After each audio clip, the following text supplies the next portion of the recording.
ครับสวัสดีครับว่าไงท่านสสครับเดี๋ยวผมยื่นหนังสือให้ท่านครับ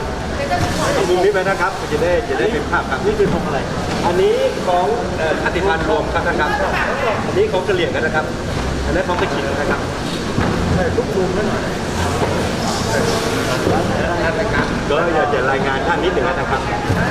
บ้านผมเดี๋ยวไม่หลับดีครับท่านรองครับ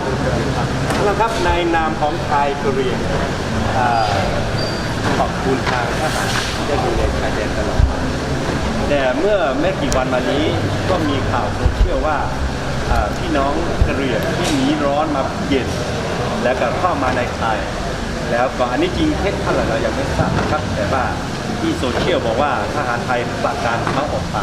ว่าเขาหนีความตายเข้ามาอันนี้อยากจะฝากท่านส่งไปถึงท่านนายกรัฐมนตรีที่จะดูแลพี่น้องกะเหรี่ยงตามที่ครับที่ผ่านมาเราก็ต้อง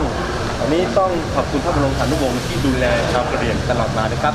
และรัฐบาลทุกสมัยก็ดูแลตลอดมาและขอบคุณพี่น้องคนไทยที่ตอนนี้เกิดหนีสงครามการช่วยเหลือเข้าไปทุกชาติพันธุ์นะครับเข้าไปช่วยเหลือพี่น้องกะเหรี่ยงอันนี้ก็ต้องขอบคุณท่านจริงๆนะครับและกับวันนี้จะมีหนังสือที่จะฝากไปถึงทางรัฐมนตรีอะไรนะครับแล้วก็อีกอย่างหนึ่งคือขอแสดงความเสียใจกับท่านมากที่ต้องสูญเสียไป510ชีวิตเพราะการต้องการประชาธิปไตยในนามของไทยกะเหรี่ยงขอแสดงความเสียใจครับ